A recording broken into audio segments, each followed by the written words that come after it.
Hi everyone, it's Amy here from the blog I Think Therefore I Teach. Welcome to your next pop of ethics. This one is going to be on natural law following the OCR spec. Now this is my second attempt at this video. I have just tried to do my 5-minute summary of natural law and failed miserably. So this is now my second attempt of summarising natural law in 5 minutes. Let's see if I'm slightly more successful.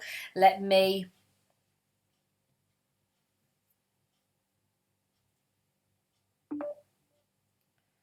turn on that, turn on the volume, 5 minutes, let's go. All right, so Dominican monk St. Thomas Aquinas established and created the natural law theory. He did this in order to avoid the divine command theory. The divine command theory was a theory of the view of the times where they believed that divine God commands what you should and should not do. God commands how you should behave. And Aquinas didn't like this. He didn't believe that this was accessible to everyone. So he created the natural law theory to avoid this. The natural law theory argues that you find it out through nature. Nature is how you understand what you should and shouldn't do and what is ethically good and ethically bad, and you use your reason to work this out. God gave us nature and God gave us the gift of reason, but we can work it out through nature. And so this then develops into his hierarchy of law. At the bottom we have human law, which is the ideas of our everyday laws that we have within society. Above that you have the natural law, which is synderesis, the synderesis rule, which is obviously do good and avoid evil, the idea of conscience, and the idea of looking to nature to find out what you should do. Above that is the divine law, which is your scripture, the Pope, the church leaders, and the top you have eternal law. Now you never ever are going to get to the eternal law. You are never ever going to get that high because that's the mind of God. All we can hope for are glimpses of this through the different parts. So for Aquinas, he believed that even if you were an atheist, you can still achieve being ethically good just by following the human law with natural law. But he says it becomes easier if you also look to the divine law, if you also look to the teachings of the scripture, etc., because then you are as close as you can get to those reflections from eternal law at the top. So for Aquinas, once again, he did believe that you could follow this even if you were an atheist, because it's that belief that you find the answers out through nature using your reason. And those are the ideas he takes and is inspired by Aristotle, this idea of science and telos and everything having a purpose. For Aristotle, our purpose was eudaimonia, or flourishing. For Aquinas, that is to achieve godlike perfection. So we're wanting to get to as high up to that hierarchy as we can through the reflections that we can understand through our reason.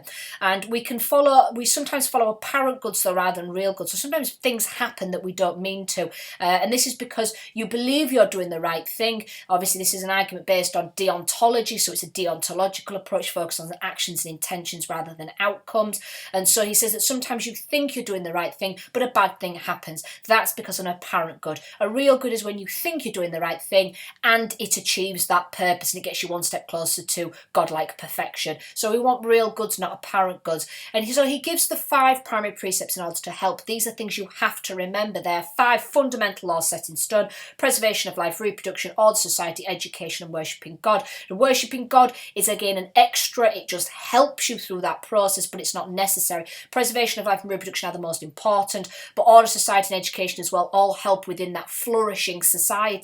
Because if you can't flourish within society, then how can you achieve the primary precepts? These are then taken into secondary precepts, flexible examples that you can apply to your everyday life. So preservation of life, that would then say do not euthanize, do not abort.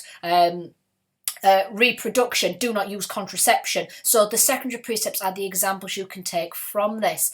The final section is the doctrine of double effect. This is where sometimes, no matter how hard you try, bad things happen. As long as your intentions are right though, and it's an unintended bad side effect, then you can go ahead and do it. It is never right to do something to get the best outcome. So for example, killing Hitler to stop the war. No, you can never ever do something bad in order to bring out something good. But sometimes, no matter how hard you try, something bad will happen. So, for example, giving somebody a high amount of morphine, knowing that sometimes large amounts of morphine might kill them, your intention is to relieve their pain. It's a genuine intention to relieve their pain, even though the unintended, you don't intend it, but it is foreseen that sometimes so much morphine will kill them that that person dies. So if a person dies, you don't mean it, it's unintended, but it is predictable. So again, this follows the doctrine of double effect, and this is more of a modern day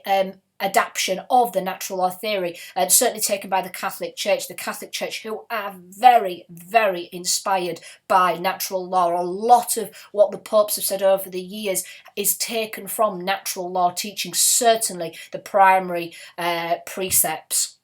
Oh, I did better that time.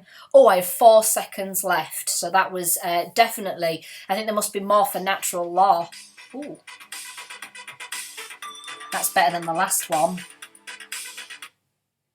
There we go. So hopefully you found that useful. Once again, give me a thumbs up. I think there just must be more for natural law, but I think the main things for me are remembering that it's inspired by Aristotle, but it's Aquinas' theory that you have the hierarchy of law, so anybody, even an atheist, can understand and be ethical, but if you are Christian and have that divine law, it is easier to reach our telos, which is godlike perfection. We have the primary and secondary precepts. So these again are ways to help you understand what you should and should not do. The examples are your secondary. The primaries are the 5 that are set. Apparent and real good. Sometimes you do good things even though bad outcome happens. So it explains why bad things sometimes happen, because you're for an apparent and not a real good. Whereas a real good is you do the right thing and a good thing happens. And then the doctrine of double effect helps to explain again why sometimes bad things happen, but how you are still not to blame, because your intentions and your actions were still genuine and still in line with the 5 primary precepts, for example. All right, folks, so thank you very much for watching. Give me a thumbs up if you do like this video, and don't forget to subscribe as well for regular updates for when I post these. Also, if you would like this in more detail or slower, then please do find both the PowerPoint for natural law on here and the lockdown special with the pre-recorded videos where I explain everything in far more detail. Thanks very much for watching, everybody. Bye for now.